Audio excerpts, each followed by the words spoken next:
This is a brief demonstration of SecuPi on DBeaver and DBeaver accessing OpenGauss. What we will look at is DAM and CLAC using attribute-based access control.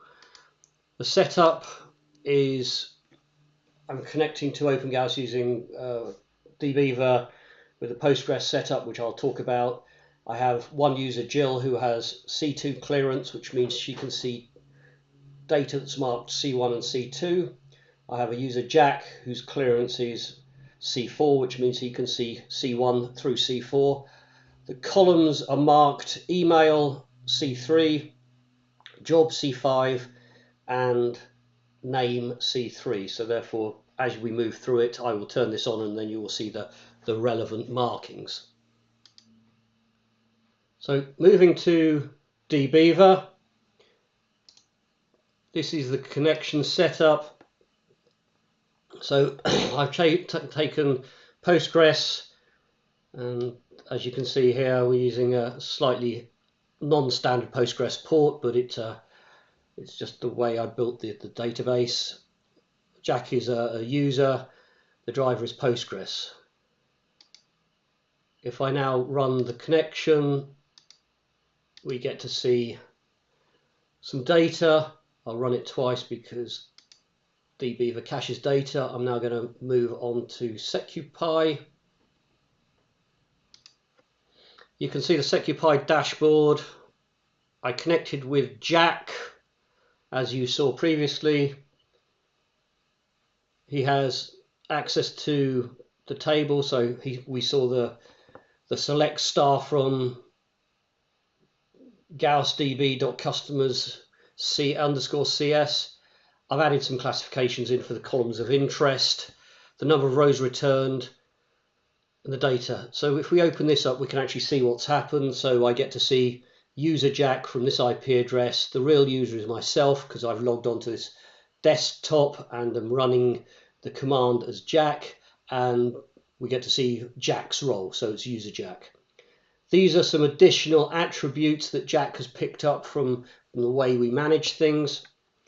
You get to see the specific request, some events, but these are just additional attributes that I'm bringing in. And then we can start looking at the specifics of the query. And this is a set of sample data that's returned. This can be turned off for production purposes, but I like having it on when we're looking at test data. So if I now swap back to DBeaver, we can see here, if I now change the user to Jill, run the command again, it's the same database, same command, just a different user. If I come into SecuPi dashboard and refresh it, you get to see Jill. A few seconds ago, it's the same structure, the same thing, but you actually get to see different set of attributes because, of course, Jill has a different set of attributes. I'm only worried about the clearance because that's what I will be doing the filtering on later, but this gives you an idea of the breadth of the visibility that SecuPi can provide using when it's inserted inside DBeaver. So looking at this, nothing particular has changed. I'm now going to go into SecuPi and I'm going to turn on default column masking.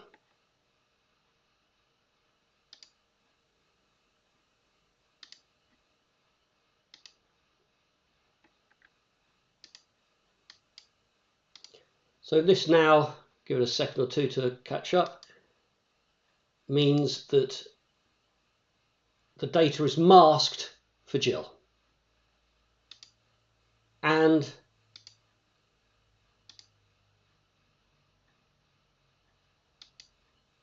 for Jack and for other users. So, hooray, I hear you say, you get to see masked data. Let's go and have a look at the dashboard and we can walk through it. I'm just going to run Jack again. So Coming back to the dashboard, so we can see Jack. We can see this time there are two elements here: the custom rewrite, which was covering some of the additional attributes, and a rewrite. So if we open this up, this time we get to see masked data, so we get to see the data that's returned to the user. We get to look at the rewrites. So we can now see that the column email was rewritten with format preserving masking. The job was rewritten with X's, and the same for name. So when we say format preserving, it's the case where we are managing to keep the domain, X's for letters, and zeros for any numbers. So it's giving you the ability to understand that it's an email even though it's been masked. Moving through this, if we now go and look at the data sets,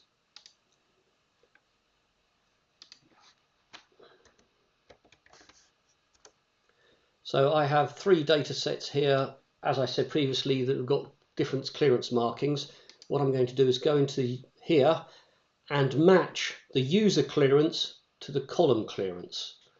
So if I turn this on, and we turn it to clear, so therefore people can see it when they match these results. OK, save, back into DBeaver, and I'll give it a second to catch up. Then we run the command.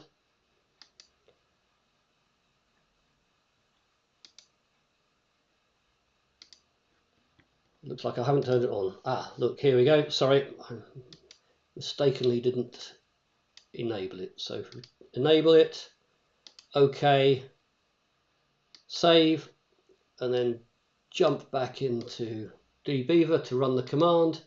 So this is Jack. So he has the clearance level C4. So he can see email and name. Remember, I set job at C5. So if we look in the config, whoops, and you can see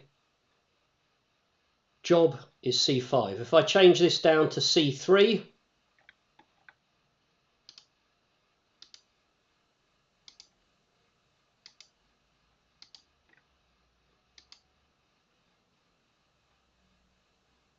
and then run this command again,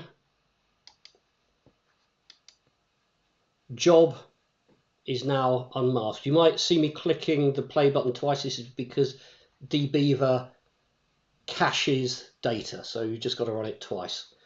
But now you get to see everything. If we go into the dashboard, you get to see that Jack's run various things and the rewrites have disappeared.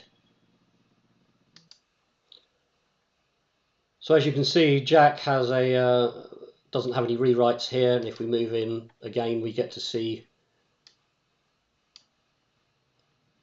the data set for Jack. Oh, if I can press the right button, as clear. If we now change this to Jill,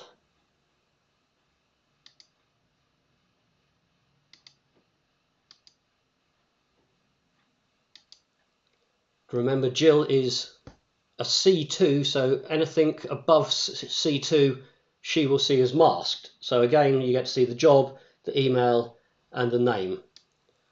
And if we come into, I'll just make sure it comes to the top of the screen. And then if we come into dashboard, refresh it, there we go. Again, you can see Jill, you can see where she is, you can see the command she ran, you can see the time it was run. These are the classifications that I've built in. You can then look at her attributes, of which we're only using currently clearance. You can see what's been rewritten, and then of course the data set that's been rewritten. If you don't want it to be encrypted, you want it to be masked, we can just change that from the standard version here from encrypted to masked. OK, and that will pick it up for Jill. So that's one way of doing it. We could do it individually as well if need be, but it's just giving an idea of the art of the possible. Oh, give me a second. Sorry, that was me. So now you can see it's encrypted rather than masked. If I come back to here, you can see again that there's a rewrite event, but this time it will tell you that it's ASCII format and email is mail format preserving encryption rather than format preserving masking. And again, the sample data shows you the encryption. That was just a very brief walkthrough of SecuPi on DBeaver accessing or securing access to an OpenGauss database.